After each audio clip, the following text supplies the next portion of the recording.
हाँ, hello friend, welcome to study 18 YouTube channel. दोस्तों, study 18 के यूट्यूब चैनल में आप सभी का स्वागत है। दोस्तों, आज हम इस वीडियो में विदेशी आक्रमण के विषय में बात करेंगे। दोस्तों, हमने इसके पिछले वीडियो में आपको विदेशी आक्रमण का क्रम बताया था कि भारत में किस प्रकार से विदेशी आक्रमण हुए हैं। उसका जो एक तो सीक्वेंस होता है, उसको हमने इसके पिछले वीडियो में डिस्कस किया था। दोस्तों, ये हमारा विदेशी आक्रमण के बारे में पार्ट 2 वीडियो होगा। दोस्तों, आज हम इस वीडियो में प्राचीन भारत में जो भी विदेशी आक्रमण हुए हैं, उसके विषय में आज हम दोस्तों बात करेंगे, है ना? दोस्तों, आज हम इस वीडियो में ईरानी आक्रमण के बारे में बात करेंगे और जो भी भारत में ईरानी आक्रमण के बाद यूनानियों का आक्रमण हुआ था, उसके विषय में आज हम इस वीडियो में बात करेंगे। दोस्तों, यहाँ पर हमने मतलब कि जो भी विदेशी आक्रमण हुए हैं, तो विदेशी आक्रमणों को समझने के लिए हमने दोस्तों यहाँ पर मौर्य वंश को बेस माना है। और दोस्तों, वो आक्रमण जो मौर्य वंश के पहले हुए हैं, मौर्य वंश के बाद हुए हैं। तो ऐसे आक्रमण जो कि मौर्य वंश के पहले हुए हैं और वो आक्रमण जो मौर्य वंश के बाद हुए हैं, तो इसको हमने दोस्तों 2 टर्म में डिवाइड किया है। जो भी आक्रमण यहाँ पर दोस्तों मौर्य वंश के पहले हुए हैं, तो मौर्य वंश के पहले होने वाले जो आक्रमण थे, उसमें से दोस्तों एक तो ईरानियों का आक्रमण था और ये यूनानियों का आक्रमण था। तो जो भी ईरानियों का आक्रमण हुआ है और यूनानियों का आक्रमण हुआ है, तो ये आक्रमण दोस्तों मौर्य वंश के पहले हुए थे। और मौर्य वंश के बाद कौन-कौन से आक्रमण हुए थे? तो अगर हम दोस्तों बात करें मौर्य वंश के बाद होने वाले आक्रमणों की, तो मौर्य वंश के बाद दोस्तों हिंद यवन शासकों का आक्रमण होता है और दोस्तों यहाँ पर शकों का आक्रमण होता है, पल्लवों का आक्रमण होता है और यहाँ पर दोस्तों कुषाण वंश की स्थापना होती है। तो ये जो आक्रमण होते हैं, तो ये आक्रमण दोस्तों मौर्य वंश के बाद होते हैं। आज हम दोस्तों इस वीडियो में मौर्य वंश के पहले होने वाले आक्रमणों के बारे में बात करेंगे। यहाँ पर दोस्तों अगर हम बात करें तो ये तो ईरानियों का आक्रमण और यूनानियों का आक्रमण, ये दोस्तों यहाँ पर जो भी मतलब शशनाग वंश था और नंद वंश था, उसके टाइम पीरियड में ये दोनों आक्रमण यहाँ पर होते हैं। इसके बाद हम दोस्तों बात करते हैं कि मतलब कि मौर्य वंश के पहले और विदेशी आक्रमण। यहाँ पर दोस्तों मौर्य वंश के पहले अगर हम बात करें, तो मौर्य वंश के पहले यहाँ पर 2 प्रकार से विदेशियों का आक्रमण होता है। पहला जो आक्रमण होता है दोस्तों, पहला होता है ईरानियों का आक्रमण और दूसरा आक्रमण होता है और यूनानियों का आक्रमण। तो ये दोनों आक्रमण दोस्तों मौर्य वंश के पहले होने वाले आक्रमण हैं। और यहाँ पर दोस्तों बात करें ईरानियों के आक्रमण की, तो दोस्तों यहाँ पर भारत में जो ईरानियों का आक्रमण होता है, वो दोस्तों हकमनी वंश के शासकों के माध्यम से होता है। कि ईरान में एक वंश चल रहा था, उसका नाम था हकमनी वंश। तो हकमनी वंश के शासकों ने सबसे पहले भारत पर विदेशी आक्रमण किया था। और दोस्तों अगर हम बात करें, तो भारत पर होने वाला सबसे विदेशी जो आक्रमण था, वो ईरानियों का आक्रमण। सबसे पहले ईरान ने भारत पे आक्रमण किया था और ईरान के बाद फिर दोस्तों लगातार शक, पल्लव, कुषाण, यूनानी, उसके बाद सीधे लगातार भारत पर आक्रमण करते रहे हैं। लेकिन जो सबसे पहला आक्रमण किया था, वो सबसे पहला आक्रमण ईरानियों ने किया था। और ईरानियों में दोस्तों यहाँ के राजा थे डेरियस और साइरस। तो डेरियस और साइरस ने भारत पर आक्रमण किया था। हाँ, उसके बाद दोस्तों अगर बात करें हम यूनानियों की, तो यूनानियों में दोस्तों मकदूनिया वंश का शासन था, मकदूनिया पर इनका शासन था। और इसमें से दोस्तों सिकंदर का भारत पर आक्रमण होता है। तो यहाँ पर यूनानियों में सिकंदर का आक्रमण होगा। और अगर हम दोस्तों बात करें ईरानियों में, तो ईरानियों में भारत में डेरियस और साइरस का आक्रमण होगा। तो यहाँ पर हम दोस्तों दोनों आक्रमणों को एक दूसरे के दोस्तों कंपोजिट के रूप में पढ़ेंगे। हम यहाँ पर दोस्तों लगातार देखेंगे कि कौन-कौन से वंश के शासकों ने कब-कब भारत में आक्रमण किया है और किस प्रकार से उनके आक्रमणों का भारत पर प्रभाव पड़ा है। इसके बाद हम दोस्तों बात करते हैं ईरानियों का आक्रमण। इसके बाद हम दोस्तों बात करते हैं ईरानियों के आक्रमण की, कि आखिर जो ईरानियों का आक्रमण हुआ था, वो भारत में किस प्रकार से आक्रमण हुआ था। तो अगर हम दोस्तों बात करें ईरानियों के आक्रमण की, तो इसको दोस्तों पारसियों का आक्रमण भी कहा जाता है, क्योंकि दोस्तों ये तो ईरान को फ़ारस भी कहा जाता है, कि ईरान का जो प्राचीन नाम है दोस्तों फ़ारस होता है। और यहाँ पर अगर हम दोस्तों बात करें ईरान की, तो भारत में पहला विदेशी आक्रमण ईरान का होता है और ईरान में दोस्तों हकमनी वंश का एक शासक था। और जिसका नाम था दोस्तों साइरस ना। तो साइरस ने यहाँ पर हकमनी वंश की स्थापना किया था और इसने 558 से 530 बीसी में और इस वंश की स्थापना करता है। तो यहाँ पर अगर हम दोस्तों बात करें हकमनी वंश की, जो कि ईरान का बहुत ही लोकप्रिय वंश था और इसी वंश के शासकों ने भारत पर आक्रमण किया था। तो आखिर दोस्तों हकमनी वंश की स्थापना कौन करता है? तो हकमनी वंश की दोस्तों स्थापना करता है साइरस। और साइरस ने जैसे ही हकमनी वंश की स्थापना किया था, उसकी दोस्तों निगाहें पड़ती भारत की पश्चिमी सीमा पर, और उसके शासक फिर लगातार भारत की पश्चिमी सीमा पर आक्रमण करते रहे हैं। इसके बाद हम दोस्तों बात करते हैं कि आखिर भारत पर जो आक्रमण हुए हैं, जितने भी भारत पर आक्रमण हुए हैं, वो दोस्तों भारत की पश्चिमी सीमा से हुए हैं, है ना? जितने भी भारत पर विदेशी आक्रमण हुए हैं, वो भारत की पश्चिमी सीमा से आक्रमण हुए हैं। और यहाँ पर अगर हम दोस्तों बात करें कि ईरानियों का पहला आक्रमण भारत के दक्षिण पश्चिमी क्षेत्र से होता है। तो अभी तक ईरानियों के अलावा जितने भी विदेशियों ने आक्रमण किया है, वो भारत की पश्चिमी सीमाओं से लगातार यहाँ पर आक्रमण होते रहे हैं। क्योंकि दोस्तों मतलब भारत के तीनों ओर समुद्र है ना? यहाँ भी पानी है, यहाँ भी पानी है, मतलब तीनों ओर समुद्र है और बंगाल की खाड़ी है। और दोस्तों उत्तर की ओर बात करें तो उत्तर की ओर दोस्तों हिमालय पर्वत है। तो यहाँ से आक्रमण करना एक प्रकार से दोस्तों बहुत ही कठिन कार्य है। इसीलिए जितने भी विदेशियों ने आक्रमण किया है, वो भारत की पश्चिमी सीमा से आक्रमण किया है। क्योंकि दोस्तों ईरान सीधे भारत से टच होता है। एक प्रकार से दोस्तों पाकिस्तान, अफ़गानिस्तान के सहारे ईरान लग जाता है। तो वहाँ से आक्रमण करना जो है बहुत ही सहज हो जाता है। इसीलिए जितने भी मध्य एशिया के शासकों ने भारत पर आक्रमण किया है, वो भारत के पश्चिमी क्षेत्र से आक्रमण किया है। इसके बाद दोस्तों हम बात करते हैं तो इसके बाद दोस्तों हम बात करते हैं कि ईरानी आक्रमणों की हमको जानकारी कहाँ से मिलती है? आखिर भारत ने या ईरान ने भारत पर आक्रमण किया था, तो इसकी ये जानकारी हमको कहाँ पर मिलती है? दोस्तों इसकी जानकारी हमको मिलती है यूनानी और रोमन इतिहासकारों से इसकी जानकारी मिलती है। उस समय के जो इतिहासकार थे, उसमें से दोस्तों हेरोडोटस से मिलती है, जेनोफन, प्लिनी, स्ट्रैबो और एरियन। तो ये एक प्रकार से दोस्तों इतिहासकार थे, रोमन इतिहासकार थे। तो इन्होंने जो किताब लिखी है, उसमें साफ-साफ और ईरान का भारत पर आक्रमण के बारे में इन्होंने एक प्रकार से अपनी किताब में बताया है। तो इनके माध्यम से मिलती है। उसके बाद दोस्तों हमको यहाँ पर क्या है कि मध्य एशिया में एक अभिलेख प्राप्त हुआ है, उसका नाम है दोस्तों नक्श-ए-रुस्तम अभिलेख। इसमें भी दोस्तों ये तो ईरान के विजय और ईरान के आक्रमणों के बारे में जानकारी मिलती है। तो हमको जो ईरानियों के आक्रमण के बारे में जानकारी मिलती है, वो दोस्तों एक तो इतिहासकारों के माध्यम से मिलती है और दूसरी जो हमें मिलती है दोस्तों, वो अभिलेखों के माध्यम से मिलती है। और अभिलेख कौन-सा है दोस्तों? उसका नाम है नक्श-ए-रुस्तम अभिलेख। इसके माध्यम से भारत पर ईरान के आक्रमण की जानकारी मिलती है। इसके बाद हम दोस्तों बात करते हैं कि ईरानी शासकों का आक्रमण। आखिर भारत पर जिन शासकों ने आक्रमण किया है, उनके दोस्तों क्रम की बात करते हैं कि ईरान के कौन-कौन से शासक थे, मतलब ईरान पर जो हकमनी वंश चल रहा था। तो ईरान पर जो हकमनी वंश चल रहा था, वो तो हकमनी वंश के कौन-कौन से शासकों ने भारत पर आक्रमण किया था, इसके विषय में हम बात करते हैं। दोस्तों यहाँ पर अगर दोस्तों बात करें कि जो भी ईरान पर हकमनी वंश आया था, तो हकमनी वंश के कौन-कौन से शासकों ने भारत पर आक्रमण किया था, हम उसकी बात करते हैं। जो सबसे पहला शासक था, मतलब हकमनी वंश का पहला शासक कौन था? उसका नाम था दोस्तों साइरस। और साइरस ने ही हकमनी वंश की स्थापना किया था और यही दोस्तों भारत पर पहला आक्रमण करता है। और जब ये भारत पर पहला आक्रमण करता है, तो आखिर इसको भारत पर पहले आक्रमण से इसको असफलता हाथ लगती है। ये सफल नहीं होता है, क्योंकि दोस्तों इसके बारे में कहा जाता है कि जब साइरस ने और ईरान पर हकमनी वंश की स्थापना किया था, तो इसने हकमनी वंश की स्थापना करने के बाद भारत पर पहला विदेशी आक्रमण करता है। और जब यह भारत पर पहला विदेशी आक्रमण करता है, तो यह उस टाइम की सिंधु नदी को पार नहीं कर पाता है। और ये भारत पर तो आक्रमण करता है, लेकिन एक प्रकार से इसका जो आक्रमण होता है, वो असफल हो जाता है। यह जिस उम्मीद के साथ भारत पर आक्रमण करता है, ये उसको पूरा नहीं कर पाता है। उस टाइम पर जो भी ये सिंधु नदी थी, तो इसके इस पार का क्षेत्र तो ये जीत जाता है। और दोस्तों इसका जो अधिकार हो जाता है, वो बैक्ट्रिया पर हो जाता है, कपिसा पर, मकरान पर और हिंदकुश पर्वत पर।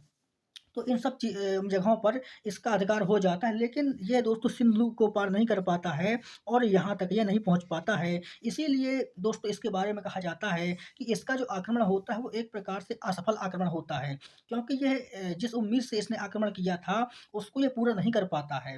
तो इसने तो दोस्तों भारत पे आक्रमण किया, लेकिन ये सिंधु को पार नहीं कर पाया। उसके सिंधु के जो पिछले क्षेत्र थे, बैक्ट्रिया, कप्सा, मकरान और हिंदकुश पर्वत, इसमें वह अधिकार कर लेता है। लेकिन वह जिस उम्मीद से आक्रमण किया था उसको वह पूरा नहीं कर पाता है। इसके बाद हम दोस्तों बात करते हैं कि यह सिंधु नदी को पार नहीं कर पाता है और वापस लौट जाता है। तो इसका जो दोस्तों आक्रमण होता है वो एक प्रकार से असफल आक्रमण होता है। इसके बाद दोस्तों इसके जो उत्तराधिकारी आते हैं उसका नाम है दोस्तों कम्बुजीय और साइरस द्वितीय। तो कम्बुजीय और साइरस द्वितीय ने भारत पर आक्रमण नहीं किया। इन्होंने दोस्तों अपने जो साम्राज्य है तो इन्होंने खुद के साम्राज्य को विस्तार करने पर ध्यान दिया। जो जो भी कम्बुजीय था और साइरस द्वितीय था तो एक प्रकार से इन्होंने अपने साम्राज्य को विस्तार करने में ध्यान दिया और इनके टाइम पर कोई भी भारत पर आक्रमण नहीं होता है। उसके बाद दोस्तों साइरस द्वितीय के बाद और हकमनी वंश का जो राजा बनता है उसका नाम है दोस्तों डेरियस प्रथम। तो डेरियस प्रथम दोस्तों बहुत ही शक्तिशाली शासक था। तो साइरस के बाद भारत पर जो आक्रमण होता है तो साइरस के बाद भारत पर आक्रमण होता है किसका? डेरियस प्रथम का। अब डेरियस प्रथम दोस्तों भारत पे आक्रमण करेगा और इसका एक प्रकार से दोस्तों सफल आक्रमण होता है। इसका नाम दोस्तों दारा प्रथम भी है और यह दूसरा आक्रमण करता है। पहली बार आक्रमण भारत पर किसने किया था? तो पहली बार आक्रमण भारत पर साइरस प्रथम ने किया था। और साइरस प्रथम ने तो दोस्तों भारत पे आक्रमण किया था। साइरस ने भारत पर तो आक्रमण किया था लेकिन ये एक प्रकार से उसका जो आक्रमण होता है वो असफल आक्रमण होता है। उसके बाद दोस्तों उसके बहुत सारे शासक गद्दी पर बैठते हैं लेकिन उसके बाद जब डेरियस प्रथम और हकमनी वंश का राजा बनता है तो डेरियस प्रथम के टाइम पर वह दोबारा भारत पे आक्रमण करता है। इसको दोस्तों दारा प्रथम भी बोलते हैं और इसका भारत पर दूसरा आक्रमण होता है और यह दोस्तों एक प्रकार से सफल आक्रमण होता है क्योंकि यह दोस्तों सिंधु नदी को पार कर जाता है और यह इस बार यहाँ के क्षेत्रों को भी जीतता है और यहाँ के क्षेत्रों को भी जीतता है। भारत पर दोस्तों इसने बहुत सारे क्षेत्रों पर अधिकार कर लेता है। तो एक प्रकार से हम कह सकते हैं कि भारत पर इसका सफल आक्रमण होता है क्योंकि यह दोस्तों सिंधु नदी को पार कर जाता है जो कि अभी तक इसके किसी वंश के शासक ने या साइरस ने यह महान उपलब्धि हासिल नहीं किया था। लेकिन जैसे ही राजा बनता है तो एक प्रकार से जो भी सिंधु के पूर्व के क्षेत्र थे उनको भी जीतता है और सिंधु के जो बाद के क्षेत्र थे उनको भी जीतता है। तो दोस्तों अगर हम बात करें कि सिंधु नदी को पार कर जाता है और इसके दोस्तों आक्रमण के बारे में हमको कहाँ से ये जानकारी मिलती है, इसके आक्रमण के बारे में हमको कहाँ से जानकारी मिलती है इसके विषय में हम बात करते हैं। तो एक अभिलेख है दोस्तों नक्श-ए-रुस्तम अभिलेख, इसमें भी इसके आक्रमण के बारे में जानकारी मिलती है। और हेरोडोटस तो हेरोडोटस भी इसकी विजय के बारे में बताता है। और एक है दोस्तों बहिस्तान अभिलेख, तो बहिस्तान अभिलेख से भी इसके आक्रमण की जानकारी मिलती है और एक प्रकार से दोस्तों इसका जो आक्रमण होता है वो विजयी आक्रमण होता है और यह दोस्तों भारत में आक्रमण करने में सफल होता है। इसके बाद दोस्तों हम बात करें कि डेरियस प्रथम के बाद जो हकमनी वंश का राजा बनता है उसका नाम है दोस्तों छहरास। कौन है? छहरास। तो छहरास के बाद दोस्तों ईरानियों का अंत होने से और दोस्तों अंततः जब जब दोस्तों डेरियस है ना, डेरियस द्वितीय के टाइम पर पूर्ण तरह से ईरानियों का अंत हो जाता है। तो जब दोस्तों छहरास बनता है तो छहरास के टाइम पर क्या होता है कि एक प्रकार से जो भी डेरियस प्रथम ने अपने साम्राज्य का विस्तार किया था और एक प्रकार से दोस्तों अपनी भौगोलिक सीमा का विस्तार किया था। जैसे ही छहरास बनता है तो छहरास के टाइम पर क्या होता है दोस्तों, यह तो एक प्रकार से अपने साम्राज्य का विस्तार भी करता है, बचाता भी है, लेकिन इसके टाइम पर धीरे धीरे दोस्तों सत्ता का एक प्रकार से अंत हो जाता है। और जैसे ही दोस्तों मकदूनिया का शासक सिकंदर जब आक्रमण करता है तो सिकंदर दोस्तों पूरी तरह से ईरान को जीत लेता है और ईरान को अपने अधिकार क्षेत्र में कर लेता है। तो हाँ, तो दोस्तों ईरानियों ने जो भारत पर और भारत के क्षेत्रों पर जो कब्जा किया था तो और जब दोस्तों सिकंदर भारत पे आक्रमण करता है तो जो जो दोस्तों ईरानियों ने भारत की भूमि पर जो भी कब्जा किया था उसको सिकंदर भारतीय क्षेत्रों को जीत लेता है और ईरान की शक्ति को पूर्ण तरह से नष्ट कर देता है। इसके बाद हम दोस्तों आगे बात करते हैं। तो इसके बाद दोस्तों बात करते हैं कि जब मतलब ईरानी और भारतीय मतलब कि जब ईरान भारत पे आक्रमण करता है और दोस्तों तो ईरानी और भारतीय जब एक दूसरे से मिलते हैं तो यहाँ पर दोस्तों कुछ आदान प्रदान भी होता है। जब ईरान भारत पे आक्रमण करेगा, भारतीय भूमि पर कब्जा करेगा और एक प्रकार से दोस्तों यहाँ पर अपनी शासन सत्ता को स्थापित करेगा तो वहाँ पर दोस्तों एक प्रकार से जो भी राजनीतिक प्रभाव होते हैं उनका आदान प्रदान होता है और प्रशासनिक प्रभाव बनते हैं और सांस्कृतिक प्रभाव पर असर पड़ता है, आर्थिक प्रभाव, भौगोलिक खोजें और कला का प्रभाव। तो एक प्रकार से दोस्तों यहाँ पर जो जो भी भारत की जो भी राजनीति थी, उसमें प्रभाव पड़ता है, भारत के प्रशासन पर प्रभाव पड़ता है, सांस्कृतिक पर प्रभाव पड़ता है और भारत की जो आर्थिक नीतियाँ थी, उन पर भी प्रभाव पड़ता है। और यहाँ पर ईरानी लोग कुछ भौगोलिक खोजें करते हैं और कला और साहित्य पर भी प्रभाव पड़ता है।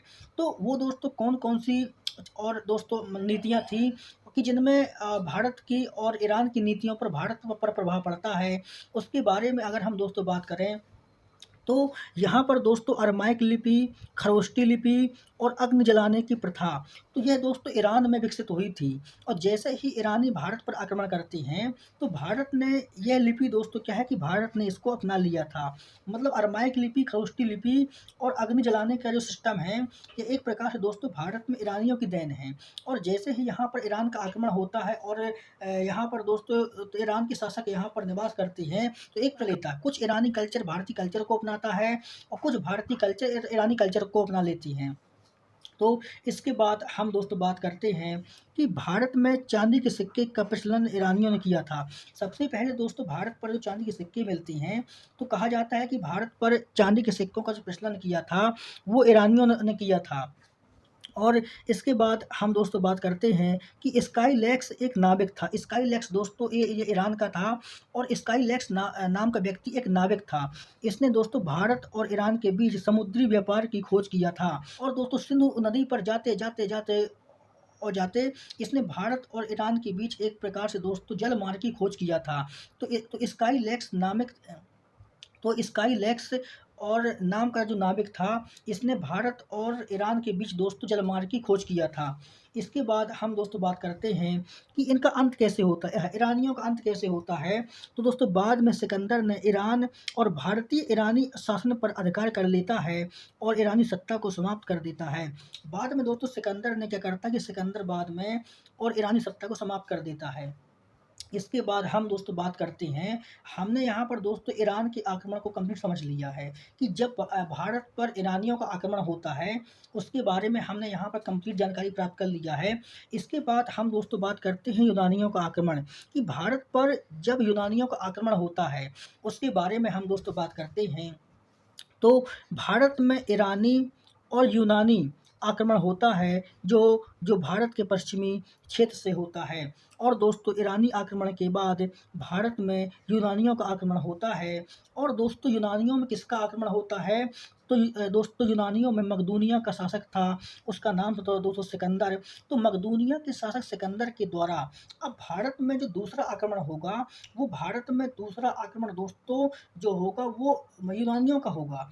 और यूनानियों के आक्रमण के बाद भारत में एक प्रकार से विदेशी आक्रमणों की होड़ लग जाएगी। और दोस्तों अगर हम बात करें कि ईरानी आक्रमण को देखते हुए भारत पर दूसरा आक्रमण यूनानियों का होता है। और अगर हम दोस्तों बात करें, सिकंदर के पिता का नाम फिलिप था और माता का नाम नाम ओलंपिया था। और यह भी दोस्तों भारत के पश्चिमी क्षेत्र से भारत पर आक्रमण करता है। और दोस्तों यह एक विश्व विजेता था और ये विश्व विजय की चाहत में भारत पे आक्रमण करता है। तो दोस्तों हम इसके अगले वीडियो में आपको भारत पर सिकंदर के आक्रमण के बारे में आपसे बात करेंगे कि भारत पर सिकंदर का आक्रमण कैसे होता है और सिकंदर के आक्रमणों का भारत पर क्या प्रभाव पड़ता है। इसके बारे में दोस्तों हम इसके अगले वीडियो में बात करेंगे। तो दोस्तों आप हमारे चैनल स्टडी 18 को सब्सक्राइब कर लीजिए, बेल आइकन को प्रेस कर लीजिए। दोस्तों मिलते हैं अगले वीडियो में, जब तक कि आप सभी का धन्यवाद।